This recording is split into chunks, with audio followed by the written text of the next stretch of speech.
Good day everyone and welcome back to my channel. In today's video, I'll be showing us how to effectively rebatch a soap without any effects or without reducing the quality of your soaps. Okay, some of us might have made soap and the soap is soft. It's not hard as it's supposed to be, and you will be like you'll be a bit frustrated. But this video is to encourage you and to show you the perfect way on how to rebatch a soap without losing the quality of your soaps. You can see the soaps I have here available. Some are cut out, some are soft soap, some are off cut from when I'm cutting a soap. Then also, if you have a bad soap, you know what it means to have a bad soap. You can as well use this process to make those soaps to come out and like to have more beautiful soaps. So this is one of the methods I love using when I want to rebatch soaps without reducing the quality of the previous soaps. So this is how to do it. The method is not complicated at all. You know the normal way you do your laundry bar soap. So it's hot process we'll be using. Okay, same way you do your hot process method. Firstly, I'm going to do my normal production. I'm using 2 liters for this production. Okay, so after mixing all your ingredients, you use same ingredients as well, your caustic, your additives for 2 liters production. You do it the exact way. So after doing your production, your 2 liters, you turn your soap to make sure that everything is combined. The process is that if you have done hot process method before, you understand.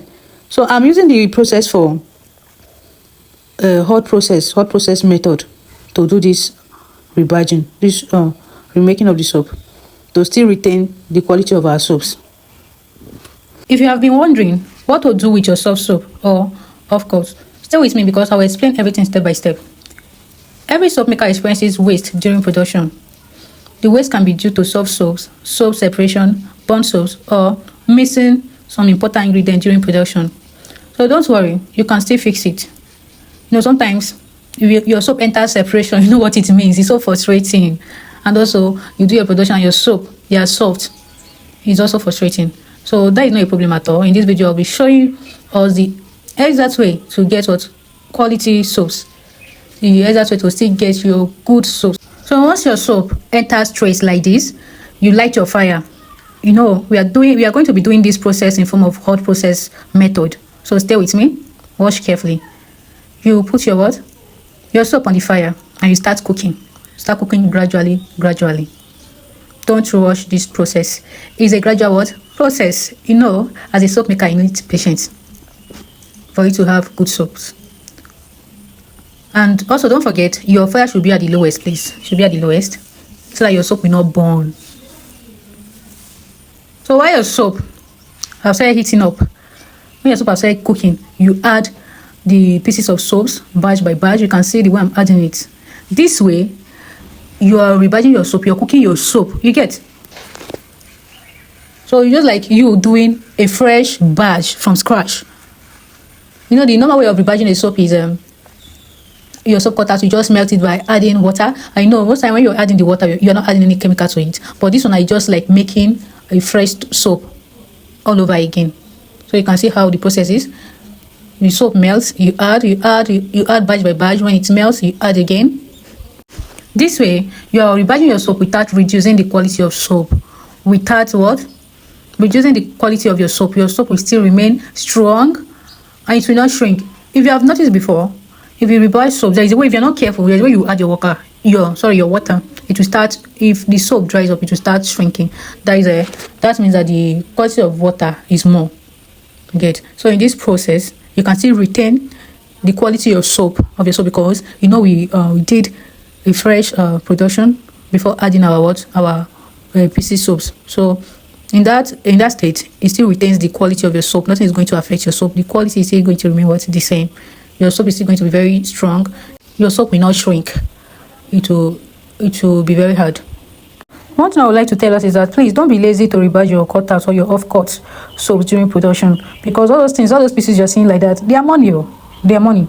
No, sometimes all these costs may seem insignificant, but when accumulated over time, they represent money.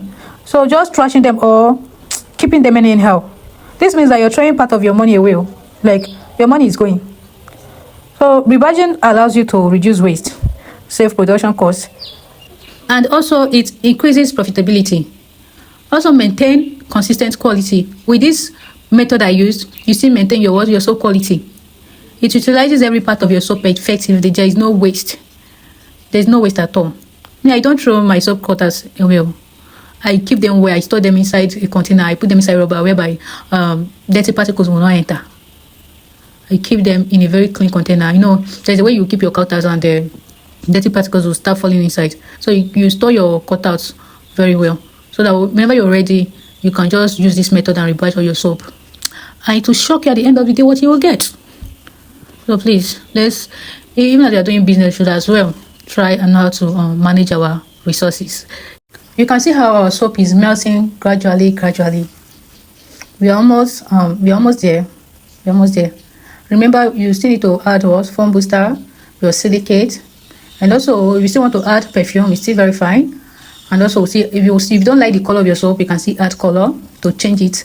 And you know what that means? Your soaps will now turn to a brand new batch of soaps. At this stage, when you have put all your cutout soaps, you add your foam booster. This is to still boost the foaming agent in your soaps. You add your soap booster, your homemade foam booster. Or if you don't have homemade foam booster, you can use your SLS as a foam booster. Okay. Like for this production, I use 250 ml of foam booster. You know, the cutout is much, so I need good quantity of foam booster to still boost our foam and our cleaning agents in the soap. Okay. After adding your foam booster, make sure you stir very well so that everything can combine. You stir very well. Please don't be lazy to stir your soap. Now it's time to add in our color. Now the essence of adding color is either to get what new look of soaps. You want something different from the previous color of soaps you've been making. You can decide to add any color of your choice. Okay. So I used 15 ml for this production, and the type of color that I use is oil color. You can decide to also use watercolor, but I use oil color for this production. After which that you've added your color, you can now add your silicate. I used 125 ml of silicate for this production. You know the function of silicate in our soap production. Silicate is to make the soap to be hard. Makes the soap to be hard and firm, and also gives our soap that professional look, shiny look. Please, after adding your color and your silicate, make sure you mix your soap thoroughly. Mix it very well, okay? So your soap will not be having patches or dots. After that, you pour in your soap in your mold and allow it to cool. You can leave this soap for about 10 hours, okay? Please don't be in a hurry to cut your soap, especially if your soap is hot processed soap. Don't be in a hurry to cut your soap. Always leave your soap to cool and harden up before you cut your soaps, okay? Our soap have hardened up, and it's time to cut our soap. So can you see the magic now? This is what our soap cut out, of course, and our bath soap, soap, all our scraps. So this is what we got at the end of the day. You can see the magic. So tell me, after seeing this, would you still want to just discard your soap cut out and your off cut? Would you? And also your soft soap. You can see what we have now. You can see that. Did you know that if I didn't tell you that this was made from rebatch soap, you probably wouldn't even know? This is proof that your soft soaps, scraps from your shapers, you know, some when you're cutting your soap, at times you use shapers. So all those small, tiny pieces you're getting, those scraps, they're not waste. Your off cut don't have to go to waste. With the right method, they can be transformed into something fresh and beautiful. You are seeing it in my video. If I did not tell you, you will not even know that these soaps are from what? Rebatch soap. Just look at these bars. This is exactly why I always tell my students never to throw away their soap cutouts. Rebatching done properly does not reduce the quality of your soap. Instead, it helps you to maximize every batch and increase your profits. Just use this method I use in this video. I promise you that you get quality soaps, and the quality will not even reduce. And as you can see, the texture is nice, the bars are firm, and everything is coming out beautifully.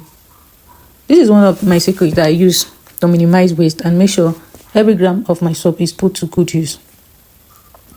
You know, if you're in the soap business, this simple technique can save you money and boost your overall production. Like, even the tiniest of your soap cutout is money. So it's left for you as a business person to know how to do what? To manage all these things. Just I've said earlier that there are things you see, you don't even need somebody to tell you. You know it by yourself. Okay, let me know how to do this, let me know how to do that. To economize profits. So next time you make soaps and maybe the soaps came out soft, don't be scared. I know at first you'll be frustrated. That one is for sure. It's normal. After the stress of mixing your chemicals and everything, you are getting bad soap. Nobody will be happy. But if it happens that way, what will you do? Just use this process, okay? Use this exact process. You will not regret it. This process doesn't reduce your soap quality. If you do it the right way, just as the way I did mine, you will not regret it. You know, there are times your head will be so full. That is why our advice, before you do any production, make sure that you are calm. And also, your ingredients, make sure that everything are in order, because there are times now you will forget to add this or add that. And you know, soap making now is one kind delicate thing that you need your attention, your full focus there, so that you will not make mistake. But prevention, you know, sometimes anything can happen. But one thing I like about soap making is that you know that nothing is going to waste. It's left for you to know how to manage the situation by doing it, by rebatching it this way, or use any other method that works for you. Okay, this is the method that works best for me. Do I have other methods on soap? I have videos on that, like about 2 to 3 videos on soap rebatching, still here on my channel. You can still watch those ones to see and choose one. You can choose the one that works for you. For me, this is what works for me. I like using this method most. I said maybe I don't want to do a new batch of soap, then I just rebatch. Then I also know how I add my ingredients not to reduce the quality of my previous soaps before rebatching. That is the major thing. There was a time I did rebatching and I experienced something. So since then, when it comes to rebatching, I'm always careful. I don't rush. I take my time, do it as if I'm doing new batch of soap, like new batch. You get? So I take my time, because this is something that is going to the market. So I need to take my time to still maintain what's my quality, the quality of my soaps. I don't just do it anyhow. If you found this video helpful, please don't forget to like, subscribe, and share it with someone who needs to see this. I will see you in my next video. Bye.